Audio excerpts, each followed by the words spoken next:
Warning, the following podcast contains very offensive language, so if you're easily offended or upset, then maybe this isn't the podcast for you.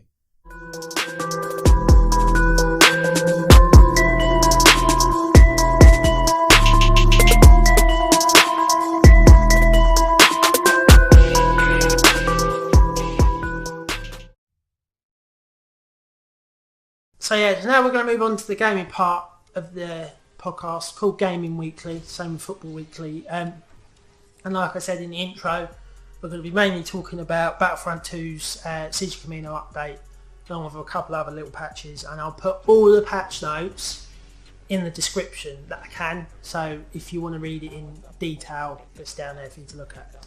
So first, we're going to talk about the Capital Supremacy map added. It looks gorgeous, like the whole part. I know it's mainly brought from the Galactic Assault Kamino map, but they've added some little bits here and there and whatever, and it just looks gorgeous. That's all I can really say about playing it myself. A, B, C, D points are all pretty well placed, pretty balanced. The AI are in it like before. It's nice to have another map, because when it was just Geonosis I was getting bored out of my skull. But now we've got Kashyyyk, Kamino and Geonosis. It's miles better. Not only that, we have the Heroes vs Villains rework. They've been talking about this since probably before Christmas.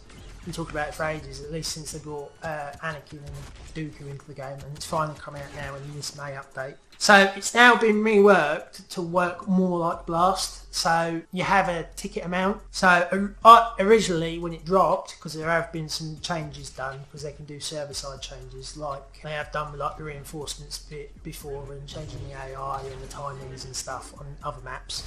It started as 25 tickets either side, so tickets are like how many deaths you have. So your team has 25 deaths and the other team has 25 deaths. So whoever has 25 deaths first loses. So whoever gets to 0 tickets first loses pretty much. It's basically like normal Blast.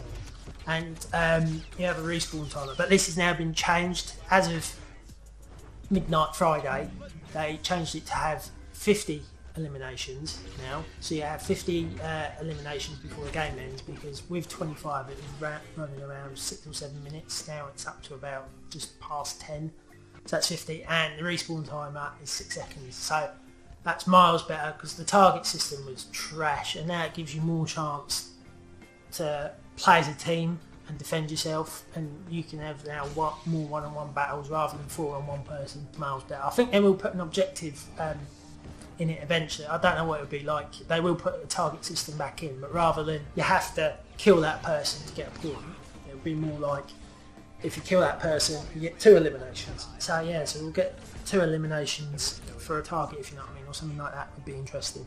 But yeah, so that's Heroes vs Villains covered pretty much. That's the main stuff I wanted to cover with that.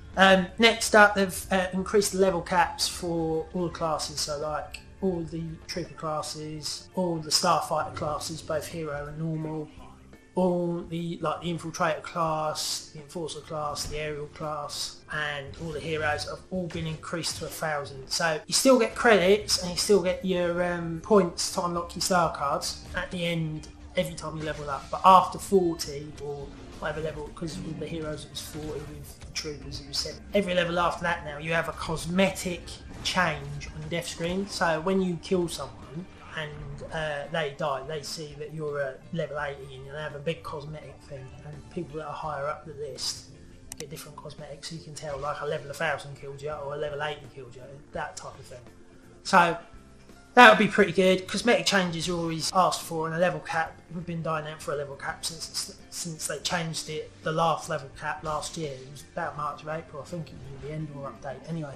So we've been dying out for this for a long time, and it's finally happened. We still need a normal level update, like a player past level 50 would be nice, but as it goes, that's pretty good. They've added a voiceover wheel, so all the voiceovers that you get over your remote, so like Obi-Wan's hello there and all the iconic ones, they've now taken it away from the emote, so you have the emote wheel to do the whole thing, or you have a voiceover wheel, which is voiceovers, and the reason they've taken those is to trial the VO wheel, the voiceover wheel, because eventually they're going to implement some of the voice lines from like the heroes that you know, where they have the hero banner, but there's one just, some of them they're just on their own, like Anakin says, I don't like sand, you can now, once they sort it out, you'll be able to trigger that in the voiceover menu. That type of thing. So that's the main stuff. There's been tons of hero and map changes all over. If I went through them all, I'd be here for ages. Like, they've changed Boba Fett's backpack so he recovers more from force pushes, and he can dodge in air now, which is pretty good. Luke's repulse animation is a lot more refined.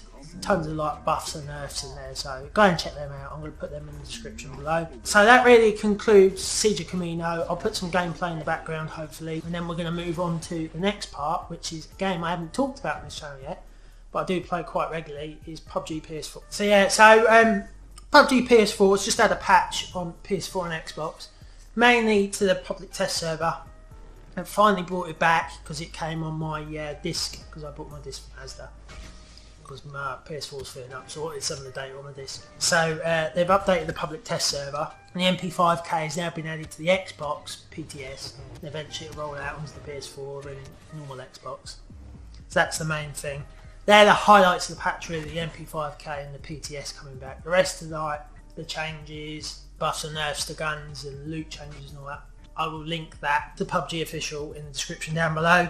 Not really much to talk about with COD in regards to COD this week. Apex Legends has just had a patch, but I don't really play Apex that much, so I can't really tell you my thoughts on it, to be totally honest. But that's really everything for the gaming part, to be honest. I know it's pretty short this week, but there hasn't really been much bar Battlefront, and I can't really talk much about it without having the patch notes in front of me, and then I've got to go through everything. So that pretty much concludes the gaming part now, and with that, the whole podcast overall. Just before I conclude the whole podcast and say goodbye to you guys, I wanted